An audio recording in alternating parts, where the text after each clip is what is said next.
Caitlin Clark against Angel Reese. This is basketball prime time in 2024. If you're Onba fan, you should remember this moment. You'll definitely tell your children about it someday, though Onba hasn't really seen a rivalry like this before. Both of them are breaking records like it's nothing, made the all-star team, and brought in millions of new viewers. On August 30th, we finally got to see their teams, the Indiana Fever and Chicago Sky, clash for the last time in the regular season. The hype around this game was crazy, and it lived up to it. Rivalry that sparked a lot of interest in the WNBA took center stage for the last time in the regular season just last night. Angel Reese versus Caitlin Clark. And this final game should be a huge difference maker on who's going to win Rookie of the Year. With both teams chasing a playoff spot, the stakes were high, but honestly, it felt even bigger than that. The Rookie of the Year race was right there in the spotlight too. Clark was already a favorite, but if Reese could somehow lead her team to a win, well, she might just shake things up. And trust me, people were paying attention to see how it would go down. Not only was this one of the most anticipated games of the season, it was the most expensive game as well, with tickets reportedly costing up to $2,000. All right, sticking with sports, Friday night's game between the Chicago Sky and Indiana Fever was reportedly the most expensive game in WNBA history. Not only was it a victory for the Fever, but it was also a win for the spectators who gathered inside the Chicago arena. For the first time, rookie sensations Caitlin Clark and Angel Reese going head-to-head in the 2024 regular season. Fans came in from different cities and even states to see Caitlin Clark in person. Some celebrities even made sure to catch the action, with Shaq showing his support for both teams. According to StubHub, the average ticket sold for more than $350, and some courtside seats cost nearly $2,000. The game sold out Wintrust Arena with exactly 9,445 fans packed in there for Barbie Night, a nod to Reese's college nickname, Bayou Barbie. And as if that wasn't enough star power, Shaq, Sue Bird, and Megan Rapinoe were all there to watch what was shaping up to be a wild game. Indiana was leading the season series 2-1, so Chicago really needed this win, not just to stop their losing streak, but to keep their playoff chances alive. Plus, it would be a big boost for Reese's Rookie of the Year campaign. The first three matchups between these two dominant rookies early on in the year were fairly close, where both of them actually performed really, really well. Yes, Indiana had a 2-1 record against Chicago. However, two of those games that they won were at home, and both Reese and Caitlin took turns dominating in those outings as well. So you could very well argue whoever dominated, whichever team won, could certainly be a turning point in the Rookie of the Year race, and we got everything that we were asking for. You could feel the tension in the air from the start, and by the time the game ended, Indiana had proven why they were the team to beat. But Chicago didn't go down without a fight. Let's break it down quarter by quarter to see how it all went down. From the opening tip, it was clear this game would be a battle. Indiana wasted no time getting on the board, with Alia Boston dishing out a quick pass to Kelsey Mitchell, who hit a smooth layup to set the tone. Indiana Fever arguably playing and statistically playing some of the best basketball. But Chicago wasn't about to let their opponents go on a run to start the game. Lindsay Allen responded right away with a cold-blooded bucket to keep the pressure on. With the first bucket. And it's fitting that Kelsey Mitchell would have the first bucket. She's been on a tear since the... Caitlin Clark, who had been quiet early, quickly made her presence felt. She fired a sharp pass to Nalessa Smith, who finished it off with a clean two-pointer. Great as well for the Chicago Sky in the last couple of games. Has really taken upon her shoulders to be more aggressive offensively. The Fever were pushing the pace, but Chicago wasn't backing down. Cardoso came back strong for the Sky, keeping things tight. Chicago, they're trying to find their footing. They're trying to get back to flowing and playing in freedom. Cardoso. In the next two offensive possessions, the two-star rookies everyone came to see tried scoring their first points. First, Caitlin took a midi floater, which unfortunately rimmed out. Then, Angel came down the court, trying to attack the basket, but she only got tangled and ended up losing the ball in the process. The paint here for both of these teams. Caitlin Clark's first shot off the mark.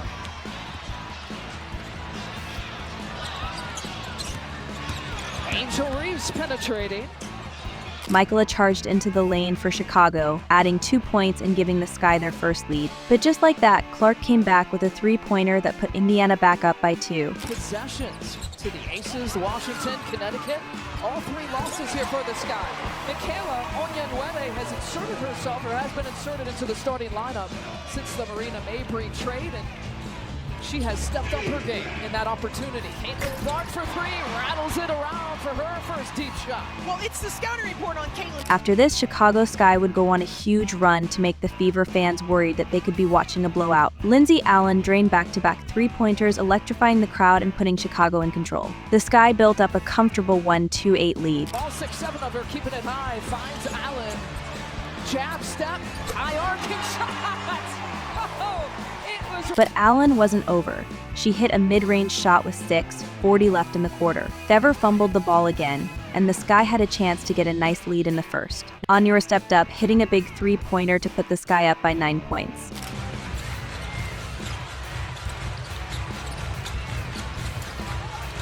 To Cardoso, gets that double team, gets it out on Yanwede, fire! After this 11-0 run, Indiana needed to regroup. After a few misses on both sides, Boston managed to get in the paint and get to the free throw line. Unfortunately, she managed to convert on only one of those. On the other side, an Angel Reese finally stepped up with a tough two-pointer in the paint. She knows what she's doing. Lindsay Allen looks it off, Cardoso back to Allen. We've played midway through, what a pass and a finish! Fever couldn't hit a shot to save their lives. With Onyura adding another quick basket, the Fever found themselves calling a timeout to stop the bleeding. Important defensively, Onyenwere with the push! And more fast break points here for the Sky. Out of the timeout, Clark took matters into her own hands. She charged down the court, slicing through defenders for a brilliant layup. Taking that golden advice, recently being the first WNBA player that has recorded consecutive 20-plus point rebound games. The only other player to do that recently. Chicago continued to fight, with Rachel Bannum sinking a three-pointer, but Clark's playmaking was relentless. She found Kelsey Mitchell for another bucket. I love her. I love the way Caitlin Clark is playing. The game right now is just, at an all-time high for the females, and I'm happy for them. And again, Chicago Sky had not won, but 3 chances in the next half a minute to score basket. But despite grabbing offensive boards 3 times, they couldn't convert on 3 three-pointers. The possession culminated with Rachel Bannum shooting an air ball. Okay, well, it's stuck. And perhaps we're well on our way, Shaq, to seeing that. Numbers are up, eyeballs are up, viewership is up, interest is up. Rachel Bannum had a big 3 during that interview. In fact, there were a couple of baskets that went back and forth from both of these teams. Here's where... On the other side, Mitchell hit a beautiful fadeaway three-pointer on the assist from Boston. Boston trying to look for it. Kelsey Mitchell, catch, shoots, fires, she hits. With less around 2 minutes left, Lexi Hull stepped up with a huge three-pointer to cut the lead down to 6 points. Hull sizes it up. She's been great the last 10 games. You want to talk about someone that's been hot, Lisa. 70% from the three-point in her last 5. After a stolen ball, Caitlin Clark pushed a fast break and dished out the prettiest assist of the game, thus far for Temi Fagbanel, who made the layup and got fouled. After she converted the free throw, both teams failed to make a basket. First quarter, looking for Reese. Fagbenle tips it away, and off and running. Caitlin Clark whips a pass, thread the needle. My goodness, what a play! And one chance for Temi and the Fever. By the end of the quarter, the Fever had clawed back to within 3 points. The Sky led 2-6-2-3, but Indiana was gaining momentum. And so the Chicago points a game that you're without, the Chicago Sky's without. Lindsay Allen has taken it upon herself to provide some of that scoring punch. Again, the 3rd game this year, 2nd straight here for the Chicago Sky without Kennedy Carter and health and safety protocols. The timeline for her is still undefined about when she would return. The second quarter opened with Caitlin Clark immediately making her presence felt, sinking a deep three-pointer that tied the game in the first minute of the quarter. Around here for the Fever, good ball movement on this possession. Logo shot! Logo makes it at 26. It's Angel Reese's turn.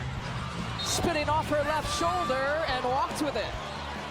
The crowd was alive, sensing Clark was starting to heat up. Not long after, she hit another 3, sending a surge of energy through the arena. The Fever on a 15-2 extended run from the end of the first quarter. Clark again, heating up. And you hear the cheers every time she makes a basket. It's almost like it's home court here in Chicago. Dana Evans quickly responded with a 2-pointer for Chicago, trying to keep them in the game, but it was clear Indiana had found their rhythm. Clark followed up with a perfect assist to Wheeler, who calmly knocked down a 2-pointer, and the Fever kept rolling. Arenas draw some Caitlin Clark Indiana Fever fans no matter where they go. Dana Evans penetrates left side, cuts the lead to one, gets it right back. Penley with a huge block. An absolute wall at the rim. It leads to that. Erica Wheeler with the finish. Michaela Unniwer tied it up at 31 from the line, but the momentum was shifting toward Indiana. See more energy left in the fourth quarter. 4 ties, 4 lead changes here between these two rivals. A series that goes. Damiris Dantas regained the lead for the Fever, only for Michael to tie things up again. They were dueling X's and O's many years ago. And Dantas from the elbow, her first jumper, her first points. That's what Dantas can provide, because she's a big who can stretch out the D because of her ability to face up and shoot jumpers. But then Kelsey Mitchell took over, weaving through the defense to score another 2 points, and she wasn't done. She quickly added another 2, and then nailed a 3-pointer, stretching Indiana's lead to 7. She put the cherry on the top with less than 4 minutes until halftime by hitting yet another 3-pointer, putting the lead at 10. The Fever had the upper hand. She's having the best 3-point shooting season of her career, but she can also bang in the paint. Another assist. They're 5 of 10 right now from behind the arc.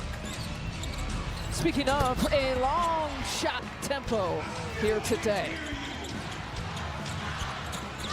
It's a strength when they can get up and down. It's a strength when they can score quickly. And even in these half-court possessions, Dana Evans off the mark on the 3. Kelsey Mitchell, that's a 3-pointer. Makes good on it, and she is 3 of 4 from distance. And Michaela Unniwer had a look on her. Chicago tried to hang in there. Reese finally connected on a 3-pointer, but Clark wasn't letting them gain any ground. She answered with a quick layup, maintaining Indiana's lead. Unniwer getting wrapped up and stays with it. That's that strength that you admire so much. And finds Banham, who rings it up from distance.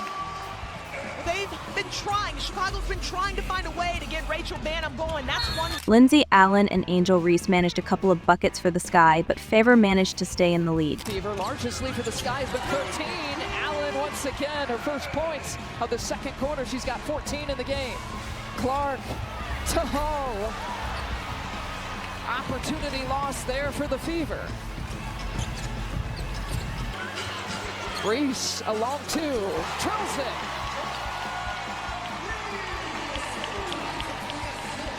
Just the second field goal for Angel Reese here tonight. Sky force a turn. By the time the quarter ended, Indiana held a 4-7-4-2 lead. The Fever were in control, and Chicago was clearly feeling the pressure. With 2 quarters left, it was still anyone's game, but Indiana looked poised to hold on to their advantage. Up against Cardoso. Here's Reese. Here's Allen. Can't get it off in time. Reese with 6 rebounds in the first half. The third quarter started with Indiana determined to keep their lead, and it didn't take long for them to get to work. Clark kicked things off with a slick pass to Kelsey Mitchell, who quickly hit a 2-pointer. Kelsey Mitchell, and just picking up where she left off in the second quarter. Kelsey Mitchell is a lefty. That's what she wants to do in transition, is run on the left wing and take those open. You could feel the momentum building. Right after, Clark hit a 3 that had the crowd going wild again, showing no signs of slowing down. For the Sky, Caitlin Clark running things. 8 assists, 15 points in the first half. Looking to add to her tally. Ooh, look out.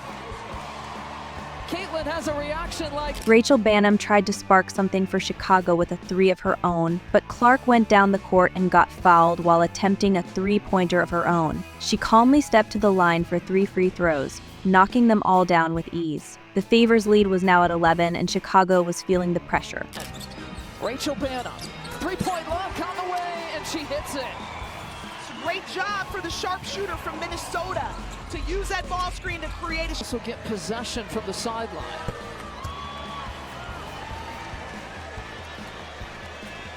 I remember Caitlin Clark, her first free throw, she missed tonight. After a few uneventful minutes of action, Michael Alanimore answered with another 3 for the Sky, but it wasn't enough to stop Indiana's offense. Onyenwere drills a three-pointer. The 7th three-point make for the Sky tonight. Now Lisa Smith took over, driving right at Angel Reese and scoring 2 more. Reese, now in foul trouble, couldn't risk playing too aggressively, and it showed. Here's Smith going up against Reese, draws the contact, hits an and one. Chicago still had fight left, with Lindsay Allen sinking a 3-pointer to give her team a glimmer of hope, but Smith responded immediately, pushing the lead back to 11. Clark kept feeding her teammates, this time setting up Smith for yet another basket. Surrounding her, Allen's got to pull it, fires and hits from deep. I mean, it wasn't exactly the way Teresa Weatherspoon drew it up, but we did see more movement. We absolutely saw more movement. And it resulted in a basket. Clark off the bounce against Onyenwere, drops the pass to Smith. Boy, Clark could have had a couple more assists here tonight.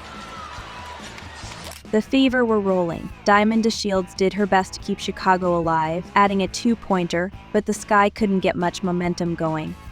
Diamond DeShields taking it all the way and goes off the glass. Her first 2 off the bench. But again, look how quickly, after that make, Indiana transitioned. With Reese racking up fouls and struggling to stay effective, the Fever's lead continued to grow. Damiris Dantas knocked down a huge 3-pointer, and Lexi Hall added 2 free throws to close the quarter. Smith for 3. Drills it like it's nothing. Smith's 14th three-point make of the season. Now this is only... Has got 5 3-pointers here tonight. Dantas will shoot the 3 and drain it. Damiris Dantas now with 7 off the bench. So they added 0.1 on the clock. Hull with 2 free throws. I had a WNBA Barbie. Did you? Yes, I did. It did not look like a WNBA. Indiana was up 7-8-6-4, firmly in control, and Chicago was running out of answers. Help you did? Is a theme. I had an opportunity to speak with Sue Bird, and she said this message is so important because she didn't have any role models that looked like her. She talked about the importance of young girls seeing. By the end of the third, it was clear Chicago had a mountain to climb if they wanted to make a comeback. The Fever weren't just holding the lead, they were looking to shut the door on any Chicago comeback attempts. As dominant and bright as they are. All right, Mitchell, reverse style, used the basket as protection, and the Fever put up 80 points. 14. The final quarter kicked off with Indiana determined to put the game away for good. Kelsey Mitchell wasted no time, driving hard to the basket and scoring a tough 2-pointer, pushing the lead to 16 points. Fast break points.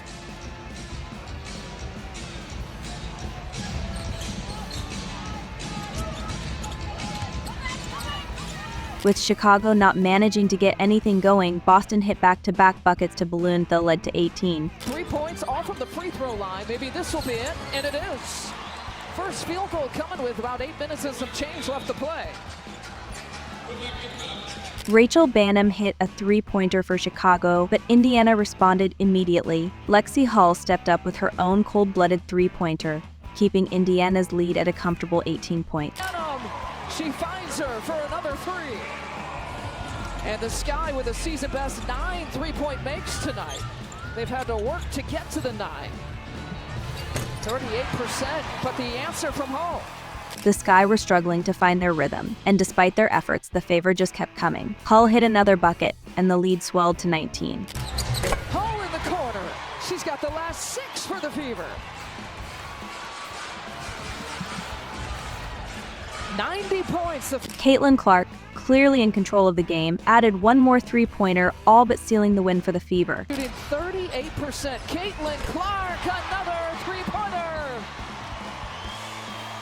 6 threes on the night. Chicago's offense was sputtering, and with less than 4 before the end, Indiana had a comfortable 25-point lead. Then, during a fast break, Chicago Sky's Diamond DeShields pushed Clark from the back. The judges went back to review the call and decided it was a flagrant foul, so Caitlin got to shoot free throws and Fever got the ball. Here's Clark. Her 29 points gets tripped up.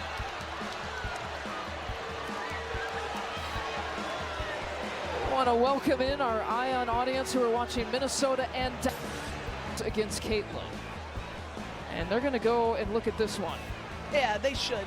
There was Clark, confident as ever, knocked down her free throws. She walked off the court knowing the game was already in the bag. The most interesting thing in the closing minutes is that the coach kept Angel Reese in the game so she could possibly have another double-double. After returning from the break, there's Reese with a bucket. Angel Reese with 7 points to go with her 10 rebounds. Remember, she's sitting on 22 double-doubles.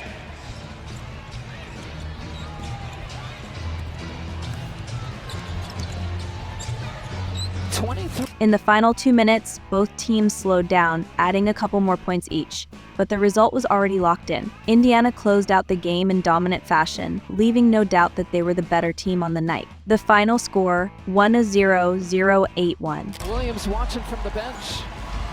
Did that somewhat early in the first half of the season. Final few seconds. Caitlin Clark was the star of the show, dropping a career-high 31 points along with 12 assists and 4 rebounds. Her Rookie of the Year case just got a whole lot stronger. On the other side, Angel Reese had a rough night, finishing with 10 points and 11 rebounds, but it wasn't enough to stop Chicago's slide. The Sky have now lost 7 straight, and with the playoffs looming, questions are starting to swirl about their chances. With this win, the Indiana Fever have solidified their playoff aspirations, thanks in large part to Caitlin Clark's stellar play. The Chicago Sky, meanwhile, have some soul-searching to do as they try to break out of their slump. As for the Rookie of the Year race, Clark's recent performances might just have given her the edge she needs. We hope you enjoyed this deep dive into the matchup between these two rising stars. If you have thoughts on who should be Rookie of the Year or how the playoffs might shape up, feel free to share in the comments. Lastly, if you enjoyed this video, make sure to subscribe to the channel and hit the notification button so you know every time we drop a new video.